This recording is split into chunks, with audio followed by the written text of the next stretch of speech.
और उसके 3 लिंग, ये सब हमने कंप्लीट हमारा जानने का हो गया था। और अभी हम गुणस्थानक में लगभग 5वां तक पहुंचे हुए हैं। 5वां मेरे ख्याल से हमारा पूरा हो चुका था, तो आज उसे अपन आगे बढ़ने का प्रयत्न करते हैं। सम्यक्त्व के गुण और दूषण, इसको हमने देखा हुआ था। 5वां देश विरत सम्यक दृष्टि, जिस श्रावक को, जो अभी तक संसार के अंदर है, जिसको अभी तक भाव चरित्र या द्रव्य चरित्र कुछ भी नहीं हुआ, वैसे श्रावक जो पचखान लेता है, नियम के अंदर आता है, वैसे श्रावकों की गिनती देश विरत सम्यक दृष्टि गुणस्थानक के अंदर की जाती है। ये एकदम सिंपल है, इसमें कुछ ज्यादा और है नहीं। छठा, प्रमत्त संयत गुणस्थानक, जो जी दीक्षा लेता है, यहाँ पर हम बाय डिफॉल्ट द्रव्य रूपी चरित्र की ही बात करेंगे हमारे केस के अंदर, लेकिन एक्चुअल में यह महत्व भाव चरित्र का है। हम अभी जिस समय के अंदर है, हम संसार में रहते हुए हमको भाव चरित्र प्रकट हो, वो एकदम कम पॉसिबिलिटी वाला है। तो द्रव्य रूपी चरित्र लिया हुआ है तो भाव रूपी चरित्र आने के चांसेस बढ़ जाते हैं, ये हमने देखा हुआ था। तो जो जीव सर्ववीरति को ग्रहण करते हैं, वो डिफॉल्ट छठे गुणस्थानक पर आ जाते हैं, अगर सम्यक्त्व की मौजूदगी है तो। सम्यक्त्व नहीं है और सर्ववीरति लिया तो पहला गुणस्थानक ही रहने वाला है। प्रमत्त संयत गुणस्थानक, प्रमत्त यानी कि प्रमाद, आलस, लेजीनेस। ये जो प्रमत्त नाम का शब्द है, प्र और मत इन दोनों के संधि से बना हुआ है। शायद हमने देखा होता, मत यानी कि मोह या मद, और प्र यानी विशेष प्रकार का मोह या मद। हमको कर्म के द्वारा जो कुछ भी मिला हुआ है, हमारी स्थिति हो, हमारा घर हो, हमारा रूप हो, उसमें हम इतने ज्यादा सेटल्ड हो जाते हैं कि हम बस उसी में पड़े रहना है, हमको उसमें उससे आगे नहीं बढ़ना। ये जो मेंटालिटी है, इसको प्रमाद कहा जाता है। और संयत, वो सम और यत दो शब्दों के संधि है। यत यानी कि अटकना, और सम उसका उपसर्ग है, यानी कि उसको विशेष प्रकार से अच्छी तरह से अटकना, सर्व वस्तुओं में से अटकना, उसको संयत कहा जाता है। तो प्रमत संयत सम्यक दृष्टि गुणस्थानक, इसके अंदर जी संयत में होगा, विशेष प्रकार का रुकने का स्थान होगा, यानी सर्ववृत्ति की मौजूदगी होगी। एट द सेम टाइम प्रमाद भी होगा। तो अभी एग्जैक्टली प्रमाद यानी क्या और कितने प्रकार का, तो कुल 5 प्रकार के प्रमाद की बात आती है। कषाय, विषय, निद्रा, विकथा और मद्य। अभी ये कैसा है कि प्रमाद जो है वो इस गुणस्थानक से आगे जाने की अनुमति नहीं देता। अगर जीव के अंदर सम्यक्त्व है, सर्ववृत्ति भी ग्रहण कर लिया, लेकिन पुरुषार्थ में अगर वो कच्चा पड़ता है, प्रमाद के अंदर ज्यादा चला जाता है, तो वो छठे गुणस्थानक तक ही रहने वाला है। कोई भी गुरु भगवंत, आज के अगर अपन काल के अंदर देख ले, अगर सम्यक्त्व की हाजिरी है, जो अपन मानेंगे कि होगी, और सर्ववृत्ति के अंदर निरअतिचार पालनी कर रहे हैं, तो मोस्ट ऑफ द टाइम छठे और सातवें के बीच में झोला खाते रहते हैं। अभी जिन्होंने सर्ववृत्ति को ग्रहण किया हुआ है, पंच महाव्रत को ग्रहण किया हुआ है, वो पंच महाव्रत के अंदर जिसको अपन मूल गुण कहते हैं, वो मूल गुण के अंदर कोई प्रॉब्लम नहीं है। लेकिन उसके अलावा जो उत्तर गुण है, हमने पंचेंद्रिय का जब सूत्रार्थ किया हुआ था तब 36 गुणों की बात आई हुई थी। तो 36 गुणों के अंदर जो पंच महाव्रत के जो गुण है, उसको मूल गुण कहा जाएगा, कोर कोर वैल्यूज। और उसके अलावा जो बाकी के 31 गुण है, उसको बाय लॉस कहा जाएगा, यानी कि उत्तर गुण, मूल गुण और उत्तर गुण। अभी कुछ कारणवश कर्म के उदय से उत्तर गुणों के अंदर कोई ना कोई गड़बड़ आ जाती है, तो छठा गुणस्थानक। अभी कुछ कारण से मूल गुण के अंदर ही गड़बड़ आ जाती है, चाहे वो अहिंसा का व्रत हो, या ब्रह्मचर्य का व्रत हो, या परिग्रह का व्रत हो, कुछ गलत आशय के कारण से मूल गुण के अंदर ही गड़बड़ आ जाती है, तो वैसा जीव अगर समकिति है तो चौथे पांचवें गुणस्थानक के नीचे तक गिर जाएगा, और सम्यक पर नहीं है तो पहला गुणस्थानक में पहुंच जाएगा। अभी हम ऐसे केस की बात कर रहे हैं कि जिस जीव के अंदर सम्यक्त्व की मौजूदगी है, सर्ववीरति के अंदर मूल गुण एकदम कंप्लीटली फॉलो कर रहे हैं, लेकिन उत्तर गुणों के अंदर बायलॉज जो है उसमें कुछ छोटा मोटा गड़बड़ चालू है, जिस कारण से प्रमाद प्रकट हुआ है, और प्रमत्त संयत गुण स्थानक के अंदर उनका अभी आने का हुआ है। कषाय वो अपन एकदम इजीली जानते हैं, क्रोध मान माया लोभ, 4 कषाय, 16 और 64, ये तीनों प्रकार के अलग अलग कषाय हमने देखे हुए थे। विषय, पंच इंद्रिय की आसक्ति जो है उसको विषय गिना जाएगा। देखने का राग हो, सुनने का, पहनने का राग हो, खाने का राग हो, ये सब कुछ विषय नाम के प्रमाद के अंदर आएगा। निद्रा, अगर फॉर एग्जाम्पल अपन ऐसा समझते हैं कि गुरु भगवान रोज का 4-6 घंटा स्वाध्याय करते होंगे, कोई एक पर्टिकुलर गुरु भगवंत अगर ऐसा है, तो वो जो 4-6 घंटे जो स्वाध्याय का समय है उनका, उसमें न कषाय होगा, न विषय होगा, न निद्रा होगी, न विकता होगा और न मद्य होगा।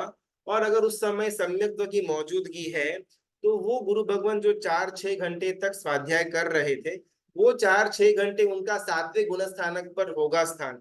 लेकिन जैसे ही स्वाध्याय से बाहर आए, थोड़ा बहुत हल्का सा विकथा के अंदर गए या 2-4-6 घंटा थोड़ी निद्रा के अंदर समय चला गया, तो वो समय 6ठे गुण स्थानक पर गिर जाएंगे। तो ऐसे रोज बहुत बार 6-7 के बीच में सर्ववीर्तिधर जितने भी गुरु भगवंत है वो झोला खाते रहते हैं, सम्यक्त्व की मौजूदगी है तो।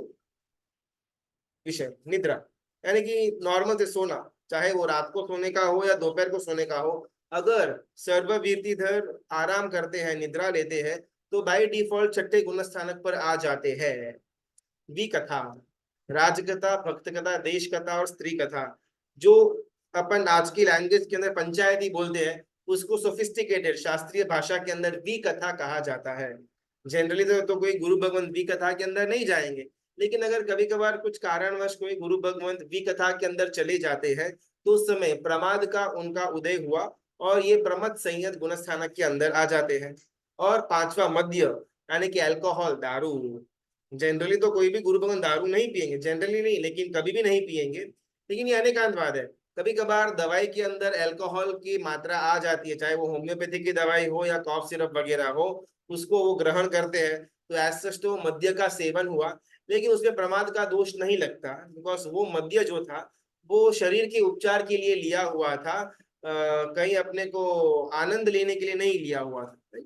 तो अगर मद्य का पान तो कोई करेगा नहीं गुरु भगवान के अंदर में, लेकिन अगर ऐसा कुछ होता हो तो वो भी प्रमाद के अंदर गिना जाएगा। अभी ये सब जो चीजें है ना, ये उन जीवों के लिए है जिन्होंने सर्ववीर्ति ग्रहण करी हुई है। तो कहीं पर भी हमको ऐसा नहीं लगना चाहिए कि भाई अभी तो हम श्रावक वर्ग के अंदर है, तो इससे तो हमारा कोई लेना देना नहीं, ऐसा बिल्कुल भी नहीं है। क्यों? बहुत सुंदर एग्जाम्पल आता है मरुदेवा माता का। एक ही भव के अंदर उनका सब हो गया सेटलमेंट, एक ही भव के अंदर सम्यक तो मिला, उसी भव के अंदर शपथ श्रेणी को चढ़े और उसी भव के अंदर केवल ज्ञान को भी प्राप्त कर लिया, इतना फटाफट फटाफट उनका आगे बढ़ने का हो गया हुआ। ऐसा क्यों? बिकॉज प्रमाद के जो संस्कार है, ये संस्कारों को निकालने के लिए कोई गुण स्थानक पर आना आवश्यक नहीं है।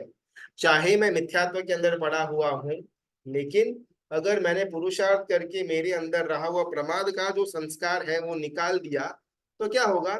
जब भवितव्यता के कारण से जब कभी भी मुझे सम्यक्त्व की प्राप्ति होगी, मैं गुणस्थानक में ऊपर आऊंगा, तो उसके बाद फटाफट फटाफट फटाफट मैं जल्दी जल्दी क्रॉस करता जाऊंगा और देखते ही मैं 14 तक पहुंच जाऊंगा। क्यों?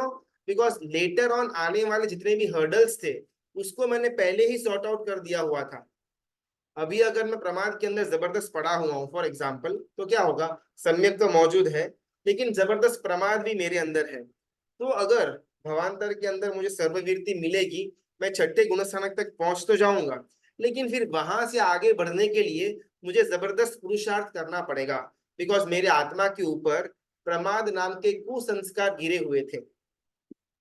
शायद मैं अभी का अभी मेरी इच्छा से सम्यक की प्राप्ति कर भी पाऊं, न भी कर पाऊं, वो एग्जैक्टली मेरे हाथ की बात नहीं है, लेकिन मेरे आत्मा के ऊपर प्रमाद के संस्कार टिकना या उसको गिराना, वो मेरे हाथ की बात है। और उसके लिए कोई गुणस्थानक बाधा में नहीं आता। अगर हमने ये सब कुछ अभी सॉर्ट आउट करके रख दिया, तो भवांतर में जब कभी भी हमारा गुणस्थानक में आगे बढ़ने का क्रम आएगा, हम बहुत जल्दी जल्दी आगे बढ़ जाएंगे। एग्जाम्पल मारो देवा माता, और उसी के अगेंस्ट में वीर परमात्मा का जीव, जिन्होंने नैसार के भोग के अंदर सम्यक्त्व की प्राप्ति की, लेकिन फिर एक कोड़ा कोड़ी सागरोपम अपन इमेजिन न कर पाए उतना बड़ा समय तक घूमते रहे घूमते रहे घूमते रहे, और फिर जाकर के उनको केवल ज्ञान की प्राप्ति हुई। अभी इसके अंदर प्रमाद ही एक कारण था ऐसा नहीं, लेकिन प्रमाद भी वन ऑफ द रीजंस था। मरुदेवा माता उसी भव के अंदर सम्यक्त्व, उसी भव के अंदर मोक्ष, एकदम सिंपल में उनका काम नहीं पड़ गया।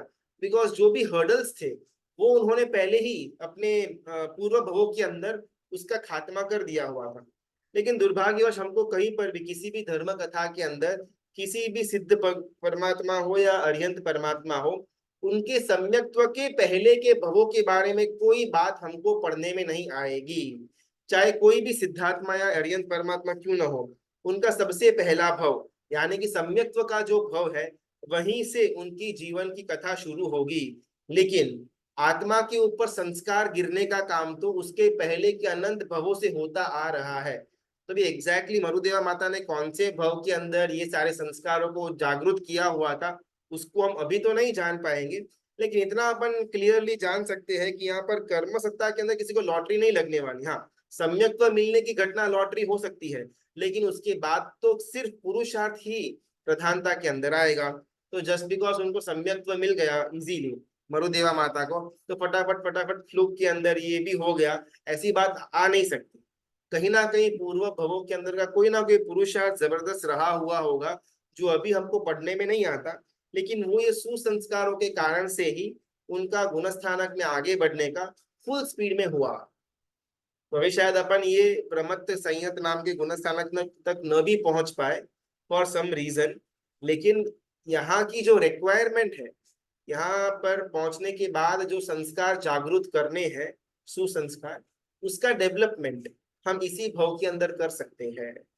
तो हो सके उतना मैं ये जो 5 प्रकार के जो प्रमाद है उसमें अगर मैं थोड़ा बहुत भी सतर्क रहता हूँ, थोड़ा बहुत अपने आप को इसे दूर रखने का प्रयत्न करता हूँ, तो भवांतर के अंदर जब कभी भी मेरा ऊर्ध्व गमन होगा उस समय स्पीड में पकड़ सकता हूँ, फटाफट वन बाय वन मैं हर्डल्स को क्रॉस कर जाऊंगा। और अगर ये कुसंस्कार पड़े हुए हैं तो एक एक जगह पर बहुत ज्यादा उस समय पुरुषार्थ करके उसको दूर करना पड़ेगा। तो यहाँ तक अगर क्लियर है तो हम भाई देखो। प्रणाम गुरुजी। अभी इसमें मेजर, ये वाले गुणस्थानक में मेजर पार्ट प्रमाद का ही आता है, बराबर? करेक्ट। तो इसमें अभी मेरे दो क्वेश्चन है। सबसे पहले तो अगर ये प्रमाद का ही क्वेश्चन है तो ये जो हम देश विरति में है उसमें क्यों नहीं एप्लीकेबल होता है? फर्स्ट थिंग ये।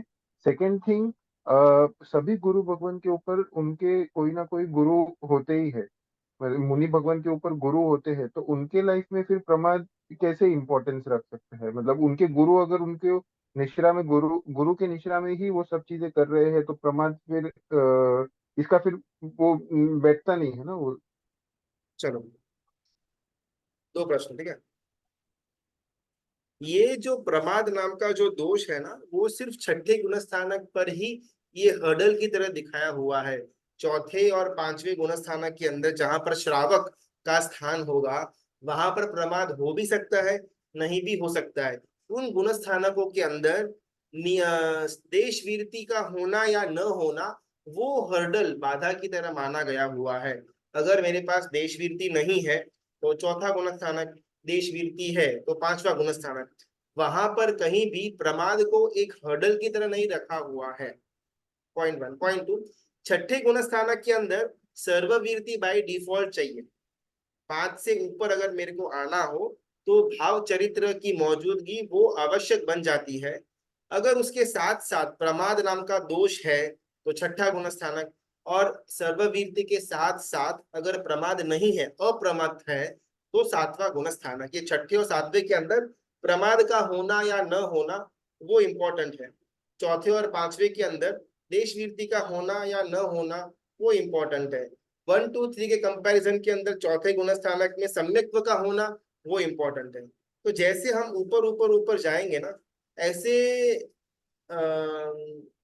दोषों का कमी और गुणों का बढ़ोतरी वो अपन देख देख पाएंगे। प्रमाद एक दोष है, लेकिन चौथे और पांचवें गुणस्थानक के अंदर अगर वो दोष है तो उसमें कहीं पर भी प्रॉब्लम नहीं है, ऐसा गुणस्थानक के एंगल से माना गया हुआ है।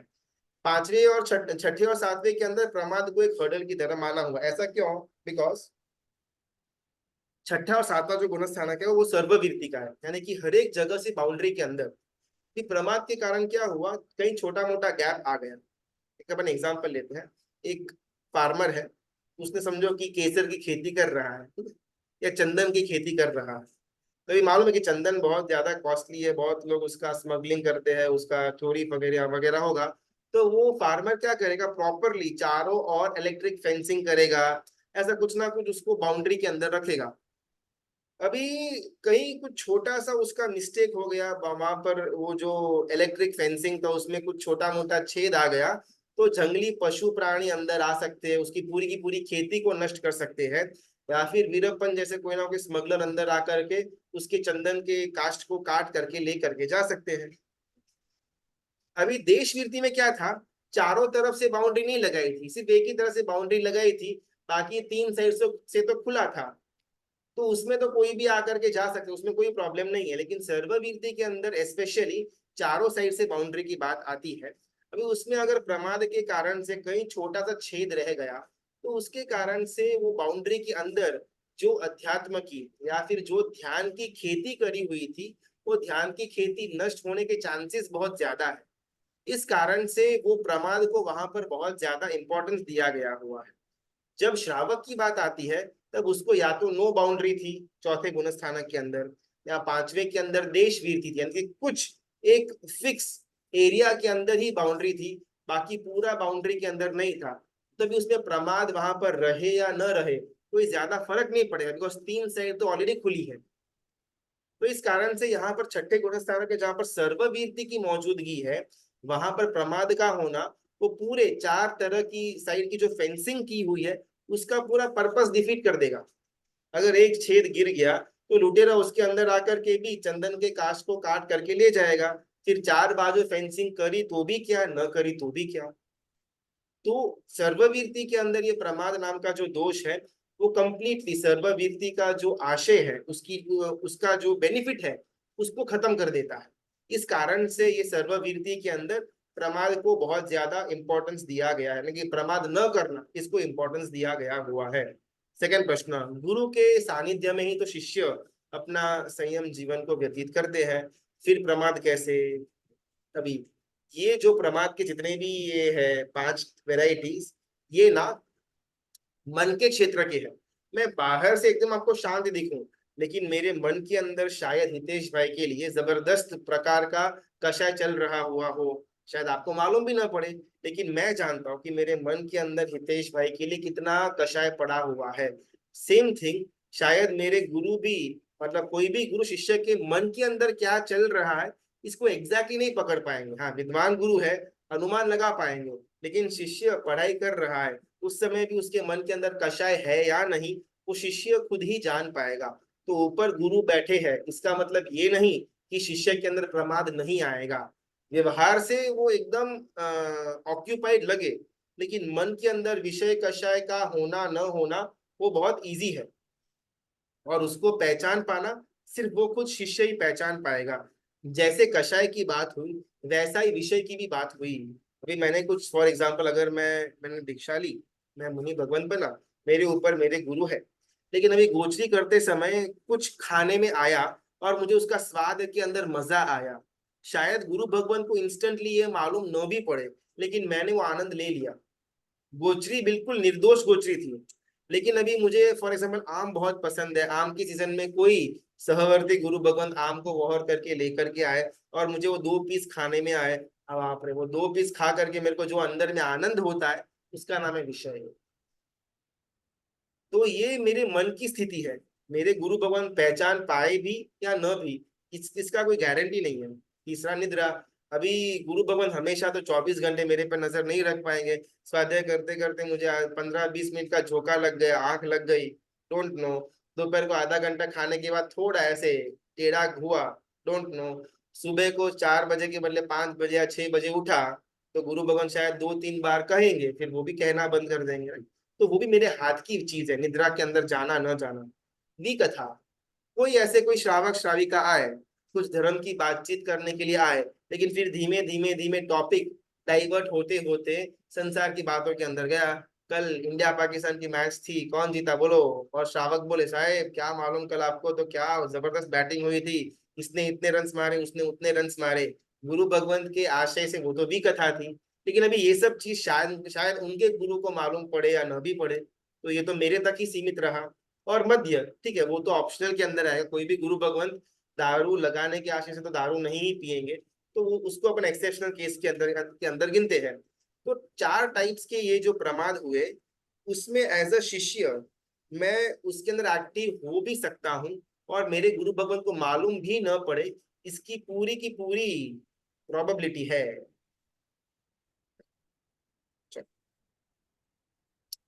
ये थे हम अपने अपने पांच प्रकार के प्रमाद। अभी नहीं, इसमें क्या है ना, अपने को थोड़ा डिटेल में जाते हैं, बिकॉज ऊपर ऊपर से तो अपन ठीक है प्रमाद ये प्रमाद वो, लेकिन एग्जैक्टली exactly अपने को कैसे दूर करना, उसके बारे में आज चर्चा करते हैं। कषाय अपन जानते हैं, क्रोध मान माया लोग, कुछ वहां पर रॉकेट साइंस तो नहीं है। और बहुत बार कैसा होता है ना, कषाय अगर अपन से हो भी जाए ना, तो कुछ दिन बाद या कुछ देर बाद हमको पिंचिंग होता है, अरे यार उसमें खाली फोकट का गुस्सा कर दिया, नहीं करना था। नहीं, कहीं ना कहीं अपने को अंदर में मालूम है कि भाई ये नहीं करने जैसा है, और फिर भी हमसे हो गया। हाँ, कषाय हुआ, बहुत ही अशुभ घटना थी, ओके, लेकिन उसके बाद मुझे फील तो हुआ कि ये नहीं करना था।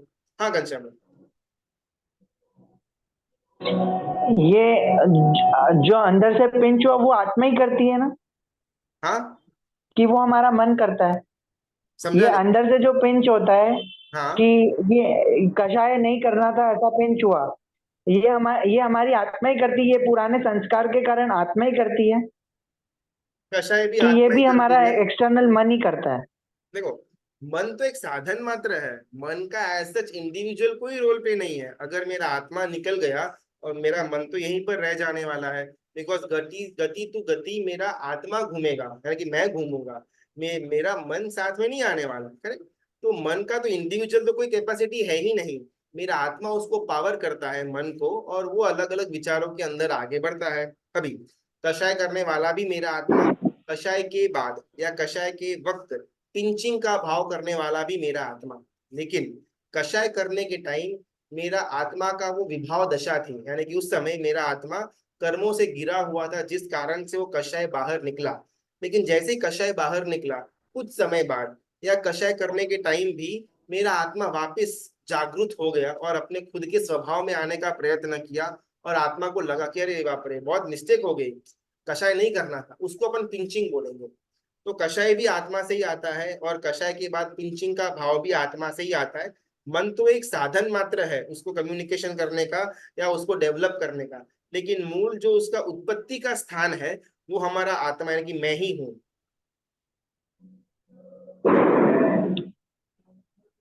हमारी बात चल रही थी कषाय को लेकर में, राइट। तो अभी अभी अगर मेरे से कषाय हो भी जाए ना, तो कहीं ना कहीं मुझे इतना तो मालूम है कि भाई ये नहीं करना चाहिए था उस समय, चलो ठीक है मैं अपने कंट्रोल में नहीं रहा और मुझसे हो गया, लेकिन कुछ दिन बाद कुछ देर बाद मुझे थोड़ा बहुत पिंचिंग का भाव तो होगा। ऐसा मैं अनुमान रखता हूँ कि यहाँ पर बैठे हो सबको वो तो मिनिमम के अंदर होता होगा। तो ठीक है, कषाय बुरा है, करने जैसा नहीं है, इतना मेरे को मालूम है।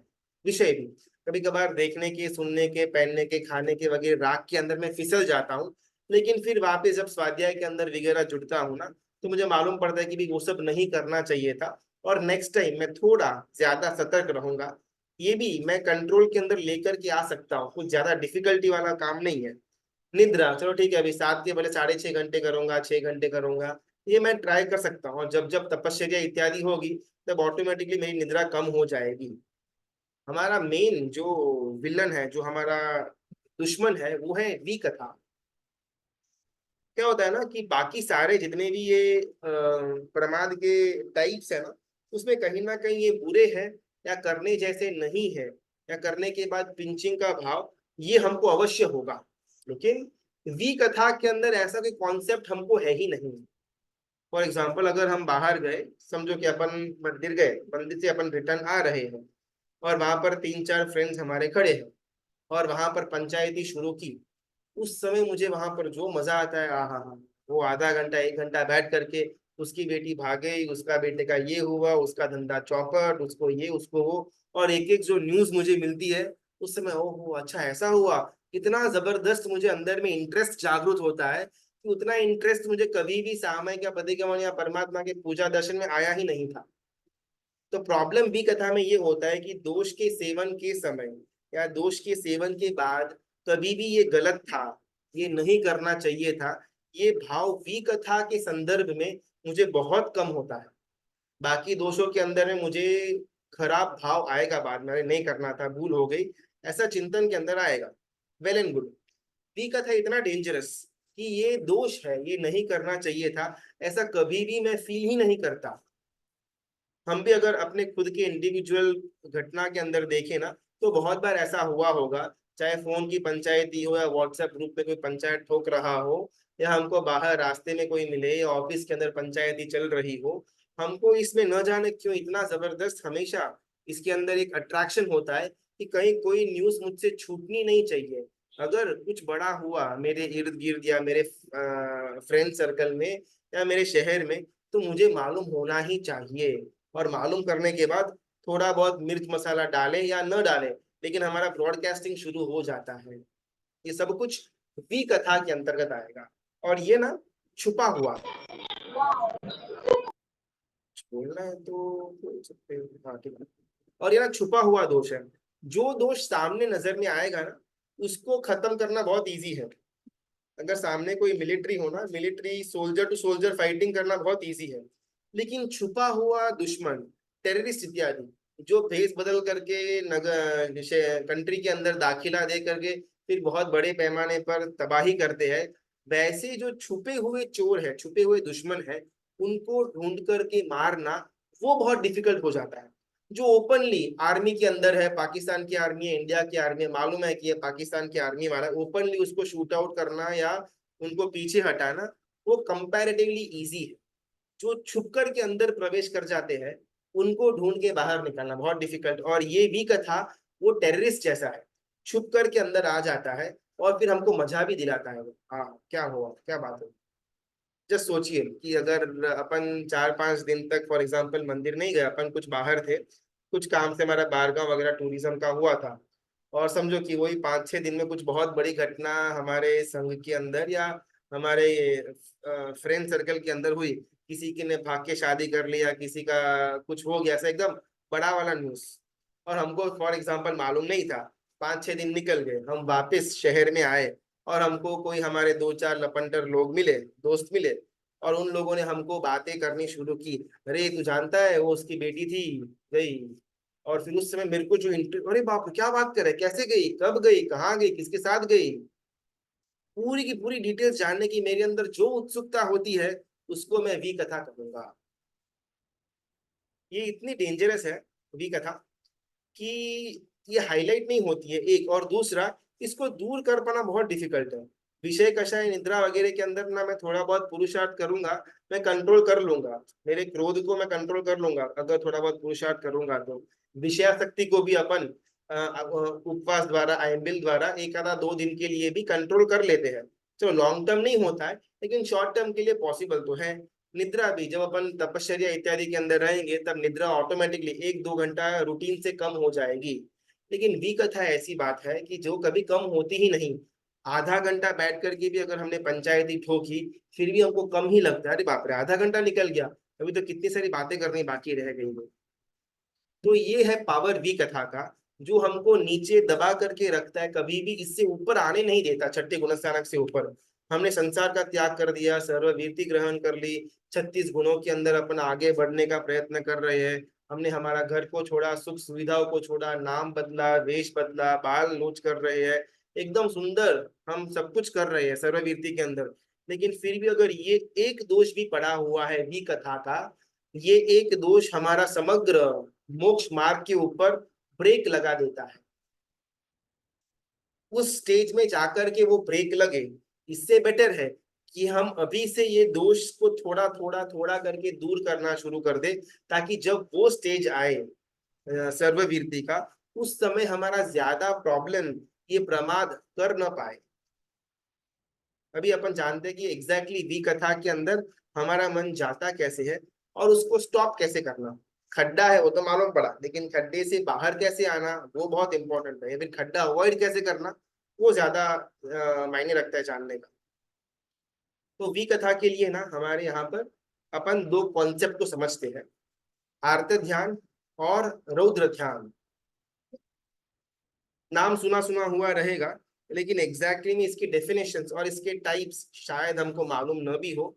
उसको आज हम एक दो दिन के लिए बहुत डिटेल में जानने का प्रयत्न करेंगे। चलो अभी एक प्रश्न, व्हाट इज रौद्र ध्यान? जिसको मालूम हो अपने आप को अनम्यूट कर सकते हैं। रौद्र ध्यान यानी कि क्या?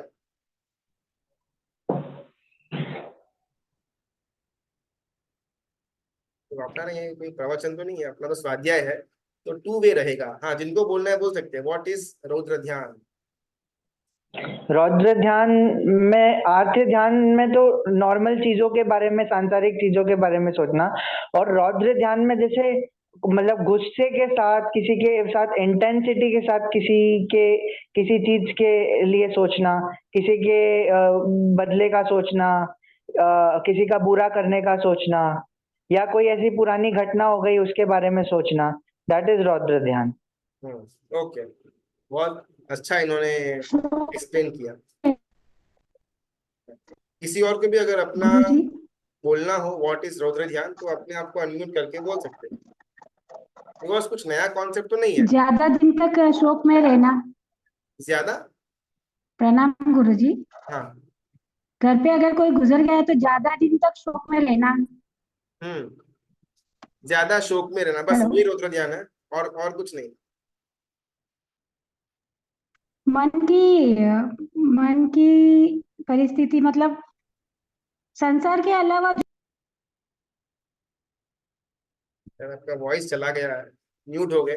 ठीक है, मतलब एक तरह से शोक के अंदर जाना या बहुत ज्यादा रुदन के अंदर जाना, उसको रौद्र ध्यान मान किसी ने बोला। ओके, अभी ना आज अपन एग्जैक्टली रौद्र ध्यान यानी कि क्या, बिकॉज ये रौद्र ध्यान और आर्त ध्यान मिल करके ही हमको विकथा के अंदर पुश करते हैं। अगर हमने इन दोनों को कंट्रोल कर दिया ना, तो ऑटोमेटिकली विकथा हमारी फुल स्टॉप हो जाएगी।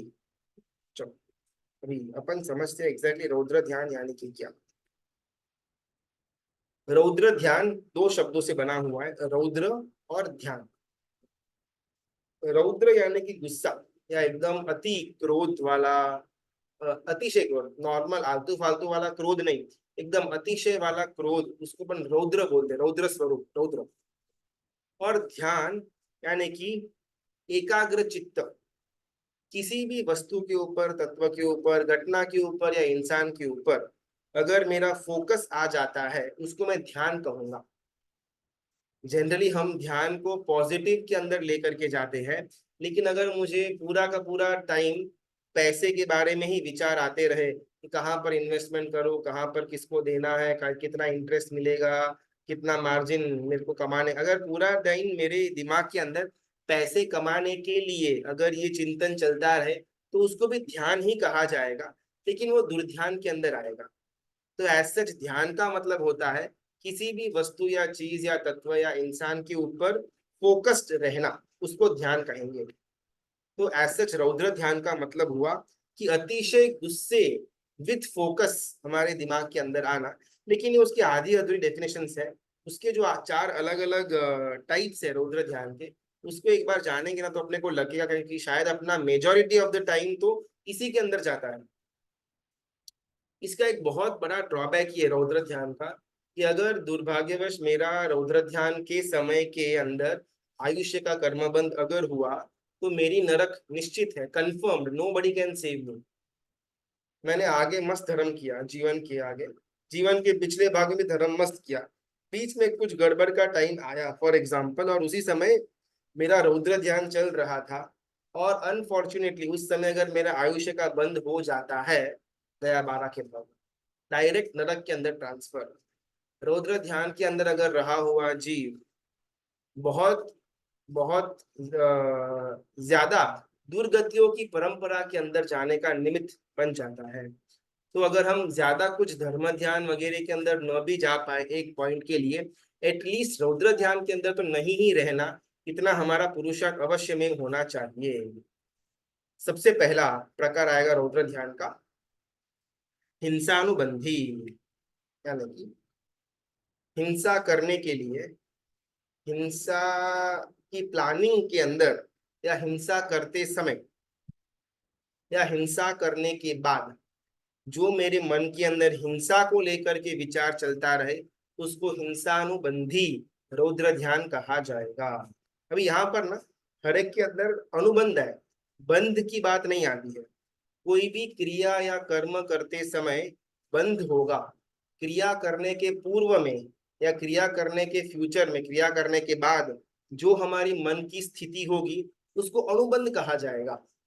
हमारे जिन शासन के अंदर बंध का महत्व कम है, अनुबंध का महत्व बहुत ज्यादा है। चाहे मुझसे कोई गड़बड़ हो गई, कुछ कुछ मैंने उल्टा सीधा कर लिया, पाप का कोई बहुत बड़ा कार्य कर लिया, लेकिन वो करने के बाद अगर मन में भारो भार मात्रा में पश्चाताप है तो मेरा जो पाप मैंने बंद किया उसको पुण्यानुबंधी पाप कहा जाएगा। अनुबंध पुण्य का किया और पाप बंद वो पाप का किया।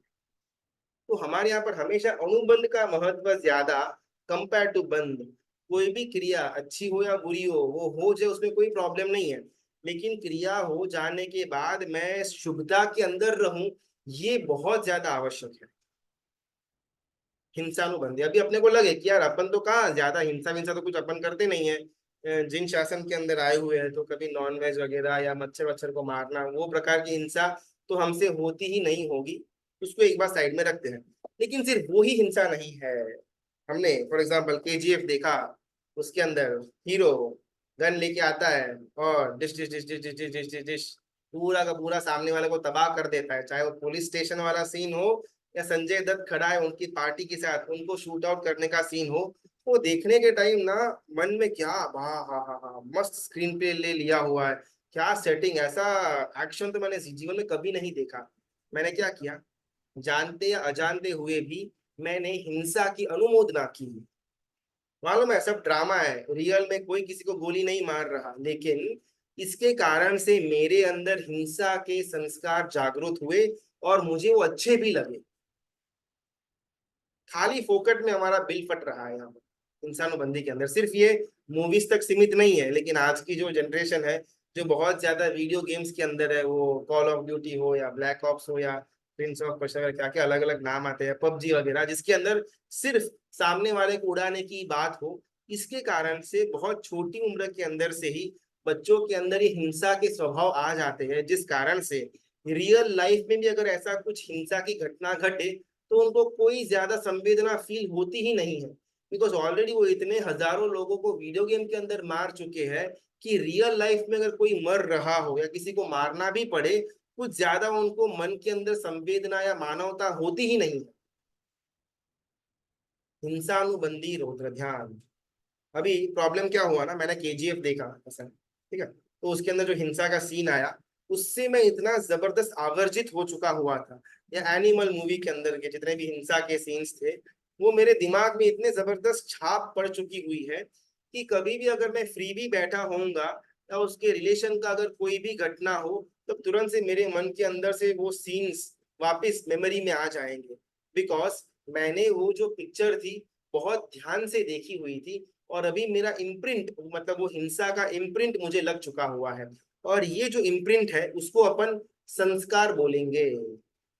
अभी मुझे मेमोरी में इतना मालूम है कि ऐसे ऐसे गोली से उड़ाया जाता है और उड़ाते हैं। अभी वो नाटक था, सही था, वो संस्कार मुझे नहीं है मालूम, लेकिन ऐसे हिंसा करते हैं ये संस्कार मैंने पकड़ लिया। अभी भवांतर के अंदर अगर मैं कहीं पर भी जाऊंगा, वहां पर छोटी हिंसा अगर हो रही हो तो भी मेरे भाव एकदम तीव्र पहुंच जाएंगे, बिकॉज मैंने इस भाव के अंदर हिंसा के ऊपर बहुत जबरदस्त ध्यान रखा। हिंसानुबंधी।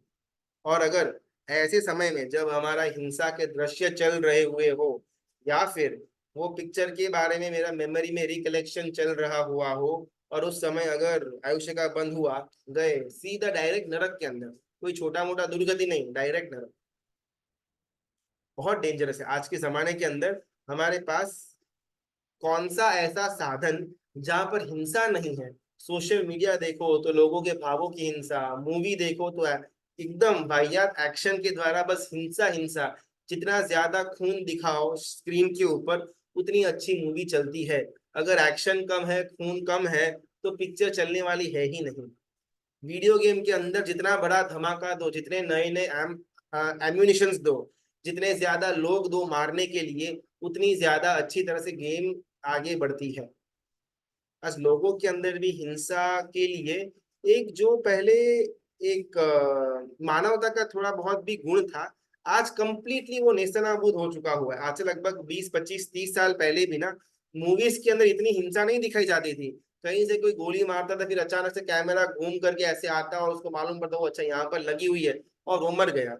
तो बहुत मामूली रूप से वहां पर हिंसा भी दिखाई जाती थी मूवीज के अंदर भी।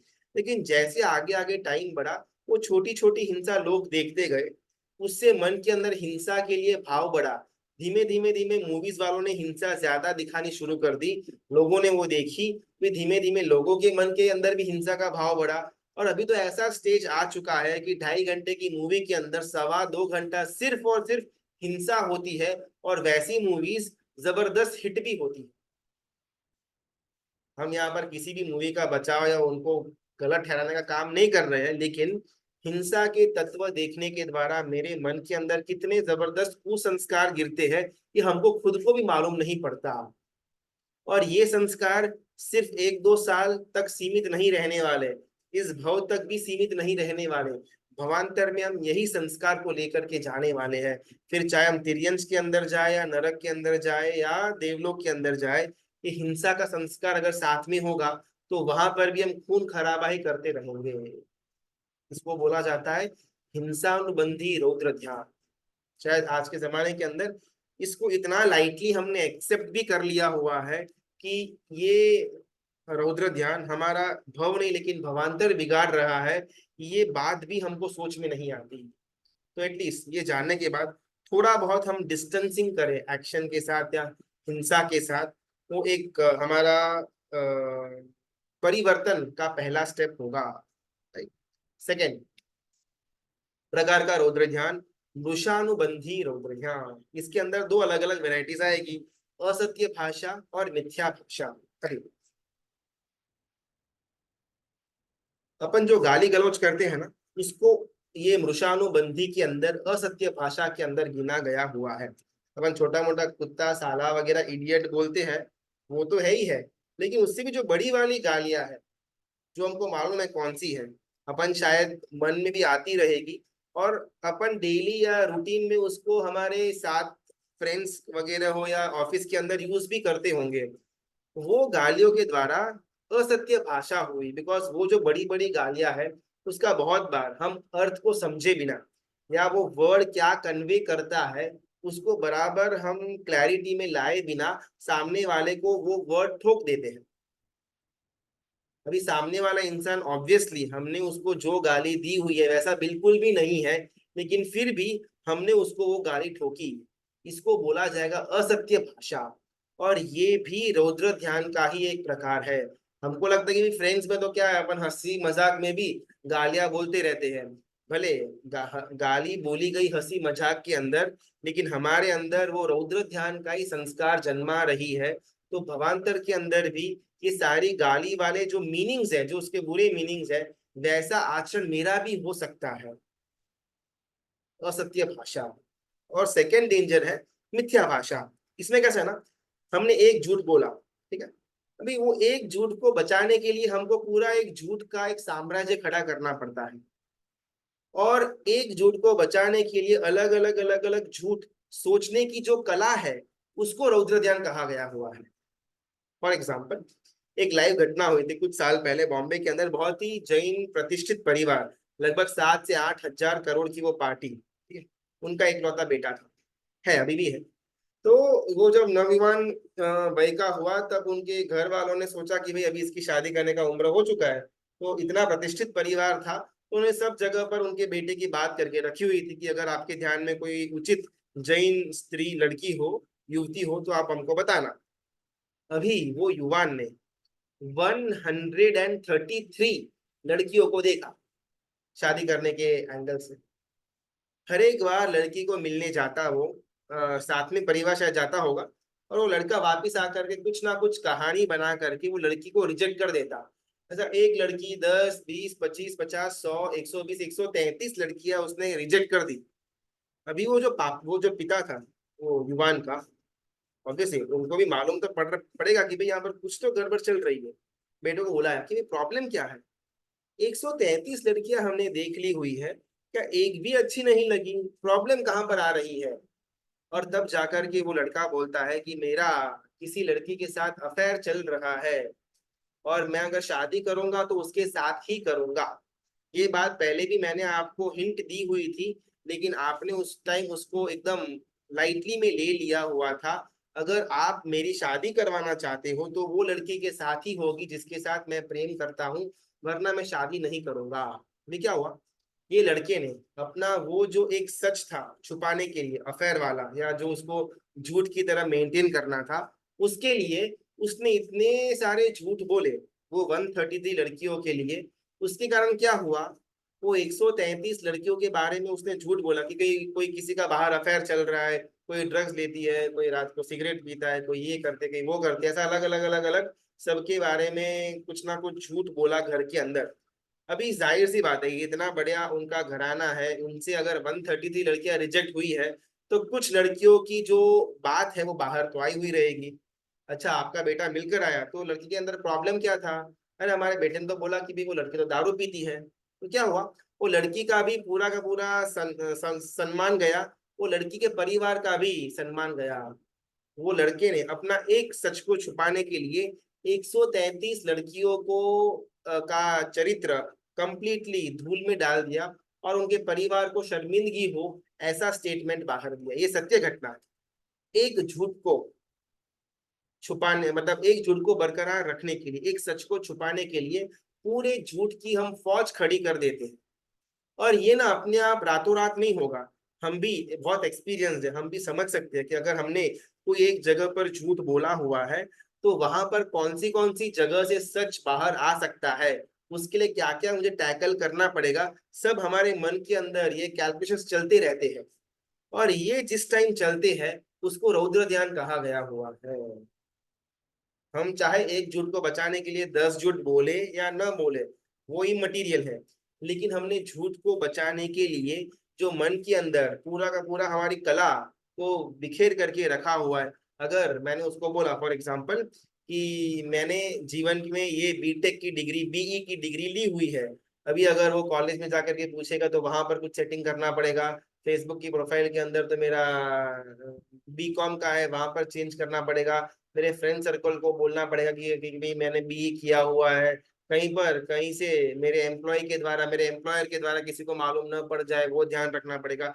तो क्या हुआ, मैंने एक झूठ बोला एक इंसान को कि भाई मैं बीई किया हुआ है, उसके लिए मुझे सोचना पड़ेगा कि कहाँ कहाँ से वो इंसान मेरा सच जान सकता है, और उन हर एक जगह पर कुछ ना कुछ नया झूठ मुझे खड़ा करके रखना पड़ेगा। ये सोचने के अंदर जो मेरा समय व्यतीत होता है उसको मिथ्या भाषा या वृषानुबंधी रौद्र ध्यान कहा गया है।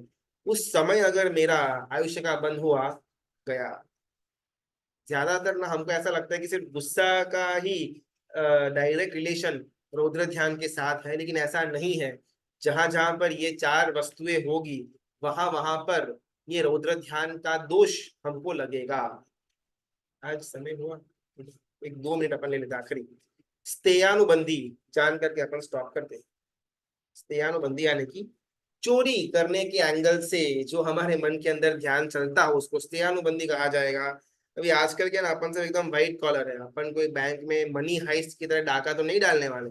लेकिन अभी मार्च का एंडिंग आएगा, फेब्रुआरी और मार्च 2 महीनों के अंदर मैं पूरा मेरे मन के अंदर चोरी चलती रहेगी कि भाई इस साल इतना टर्नओवर हुआ है, कितना दिखाने का है, 2% प्रॉफिट दिखाना है, 2.5% दिखाना है, 3% दिखाना है, बाकी का पैसा किधर लेकर के जाएंगे, कोई डमी इनवॉइस बनवाना है, कोई म्यूचुअल फंड के अंदर डालना है, कोई लूप होल ढूंढना है।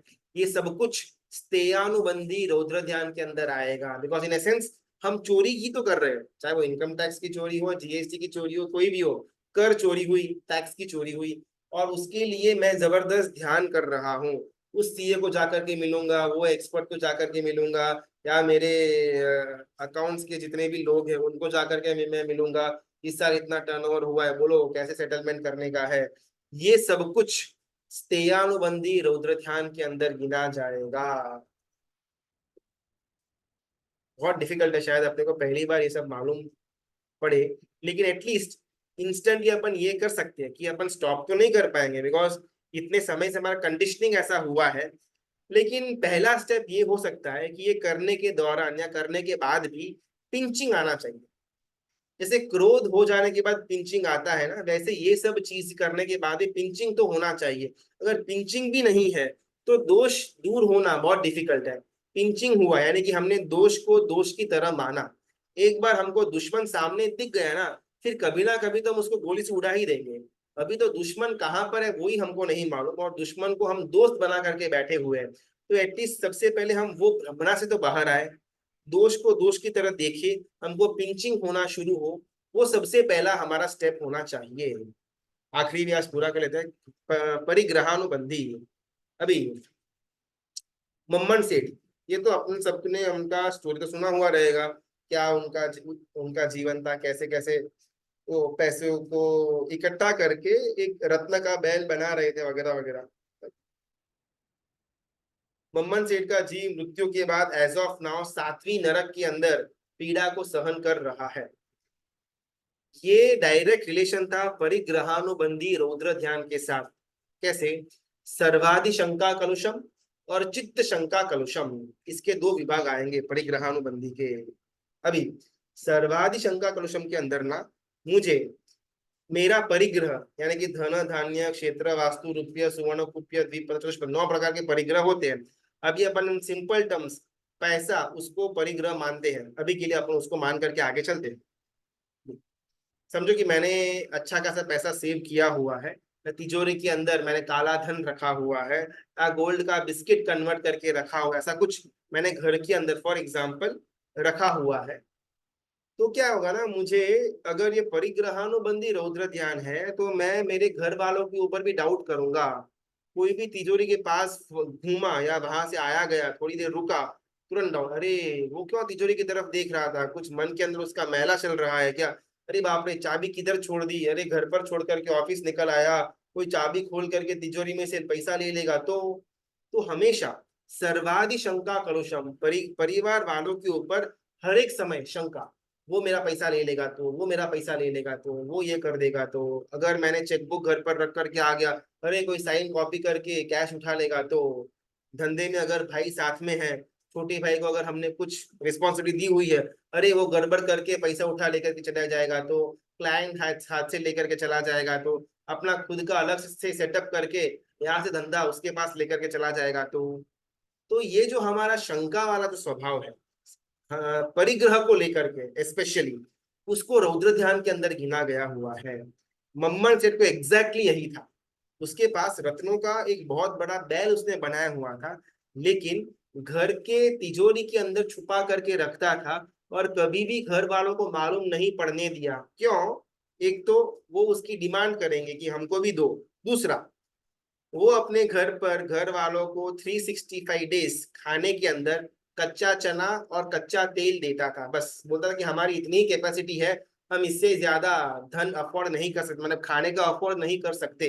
और परिवार वाला बेचारा कच्चे चने और तेल खा करके अपना जीवन गुजार रहा था। अभी अगर परिवार वालों को मालूम पड़ा कि भाई ये से मम्मन सेठ जो है वो तो भाई तिजोरी के अंदर रत्न का बैल रख के बैठा हुआ है, तो ऑब्वियसली घर वाले तो बात मानेंगे नहीं कच्चा तेल और चना खाने के लिए। तो उस एंगल से मम्मन सेठ ने कभी भी अपने घर वालों को बोला ही नहीं कि मैं ऐसा रत्न का बैल रेडी कर रहा हूं और हमारे पास श्रेणिक महाराजा से भी ज्यादा संपत्ति है। बिकॉज सर्वादि शंका कलुषम, इसी विचार के अंदर वो दिन रात रहता था, मेरे पैसे कोई लेकर के न चला जाए, कैसे मैं इसको बढ़ाऊं, मेरा बैल का दूसरा सिंह कब कंप्लीट होगा। इसी के अंदर आयुष्य का कर्मबंध भी हुआ, भव भी पूरा हो गया, 7वीं नरक के अंदर जन्म लिया। बहुत डेंजरस। आजकल की जो जितनी भी हमारी एटीट्यूड्स होता है ना, फैमिली के लिए हो या बिजनेस, जॉइंट बिजनेस के अंदर का जितना भी हमारा रवैया होता है, वो इतना विभत्स होता है, कभी कभार बॉर्डर लाइन अपने को खुद को भी लगता है कि क्या सच में ये कोई जैन श्रावक ऐसा कुछ कर भी सकता है। बिकॉज परिग्रह को लेकर के हमारे मन के अंदर जो एक राग है, जो एक आसक्ति है, वो एकदम अलग ही लेवल की है। हम अपने पैसों की आसक्ति के आड़ में परिवार वालों को भी नहीं छोड़ते। उसको कहते हैं सर्वादि शंका कलुषम। और चित्त शंका कलुषम, इसके अंदर ना हमको परिवार वालों से ज्यादा हमको इमेजिनरी खतरा होता है। कैसे? अभी मेरे बिजनेस का इतना टर्नओवर हुआ है, कहीं रेट गिर गया तो मैं क्या करूंगा, मेरे पैसे को कैसे बचाऊंगा? मैंने वहां पर बेनामी में प्लॉट लिया हुआ है, अगर गवर्नमेंट को मालूम पड़ गया और वहां पर रेट डाल देंगे तो क्या करेंगे? 2 नंबर के अंदर माल भेजा हुआ है लॉरी में, किधर पकड़ा गया तो क्या करेंगे? हमको इंसान से डर नहीं है, लेकिन हमारा जो परिग्रह है वो हाथ से चला न जाए, उसके लिए हमको हमेशा चित्त शंका से भरा हुआ रहता है।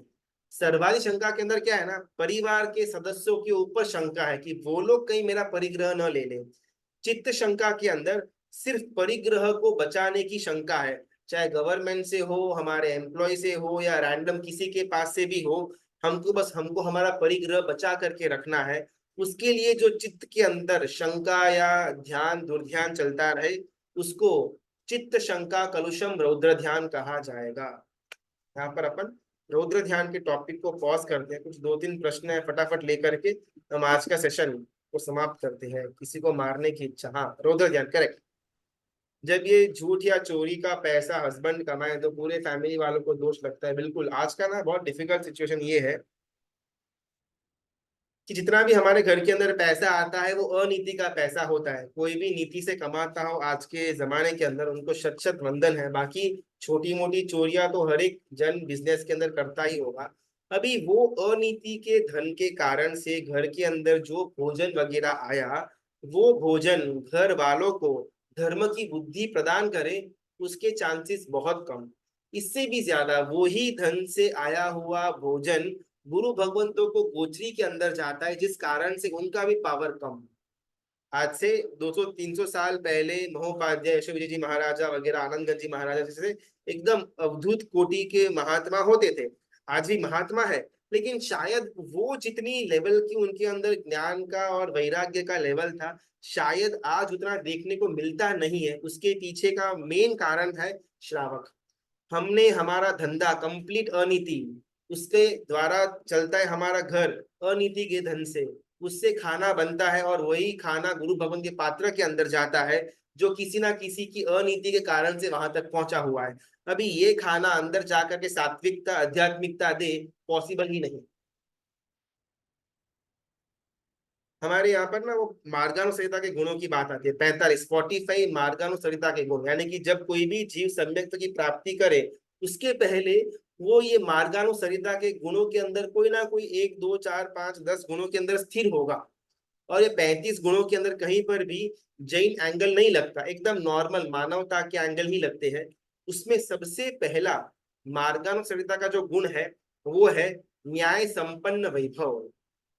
कोई भी जीव जो सम्यक्त्व के अंदर जाने वाला है, उसके पहले की पूर्व भूमिका के अंदर वो न्याय संपन्न वैभव से अपना घर चलाए, वो आवश्यक बन जाता है।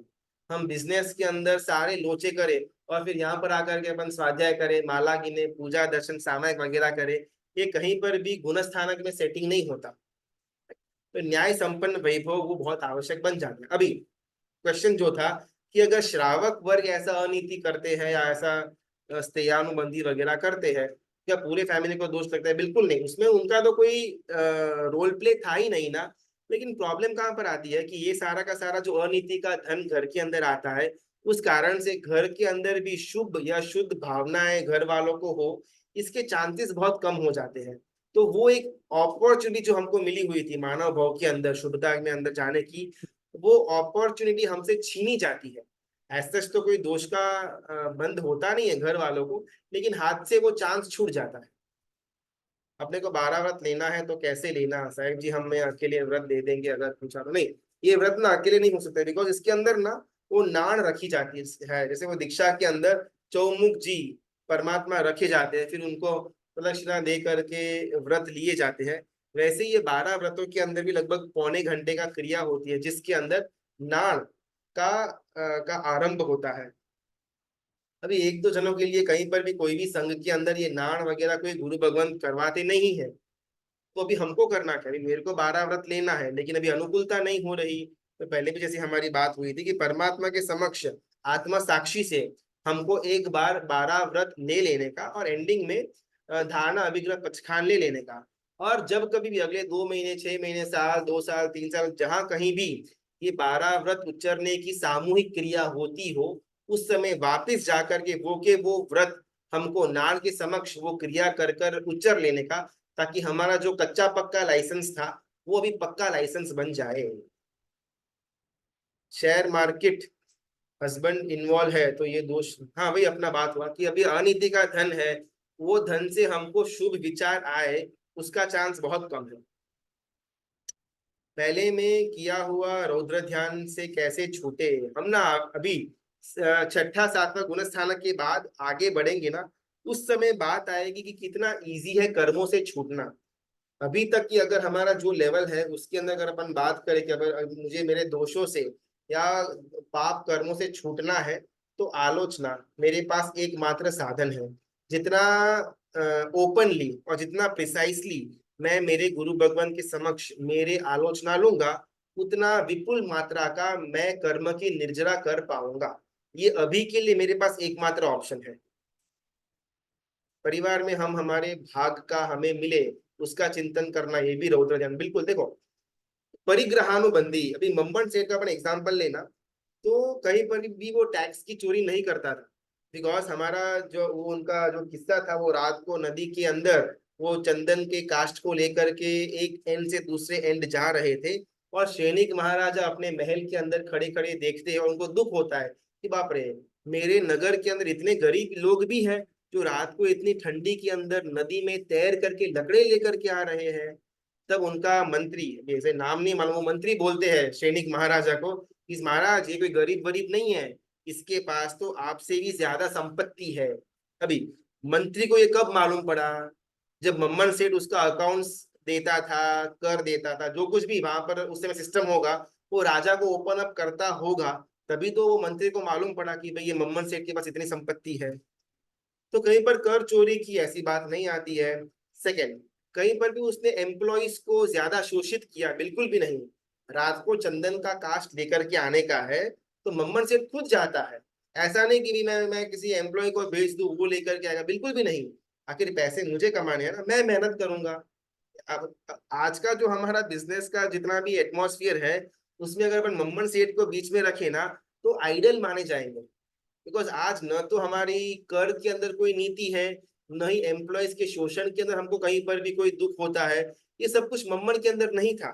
लेकिन फिर भी वो मम्मन सातवीं नरक के अंदर, उसके अंदर जितने दोष थे उससे कई ज्यादा दोष आज के श्रावक जो बिजनेस चलाते हैं उनके अंदर पाए जाते हैं। फिर उन श्रावकों की क्या गति होगी, ये हमको सोच लेने का। तभी इसमें मेरे हक का है, मेरे हक का नहीं है, वो बात बाद में। मैंने परिग्रह को लेकर के चिंतन किया, ध्यान के अंदर लेकर के आया ना, उतने समय के लिए मैं रौद्र ध्यान के अंदर। अभी रैंडमली कभी कभार कुछ विचार आ गया और हमने विचार को दबा दिया, उसमें कोई प्रॉब्लम नहीं। लेकिन हम आराम से बैठ के चिंतन करें कि भाई मेरे पापा की इतनी संपत्ति है, देवरानी को इतनी जाएगी, मुझे इतनी मिलेगी, अभी उसमें से ये चीज मैं लूंगी, वो चीज उसको, ये सब जो मैं प्लानिंग करता हूँ ना, ये रैंडमली नहीं है। इसमें मैं इंटरेस्ट लेकर के ध्यान दे करके मैं कर रहा हूँ, तो वो रौद्र ध्यान के अंदर आएगा।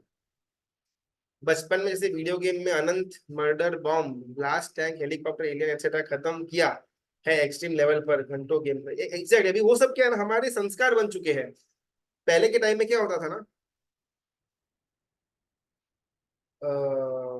ये इतनी जबरदस्त हिंसा वगैरह नहीं थी, तो लोगों के अंदर ना मानवता थी।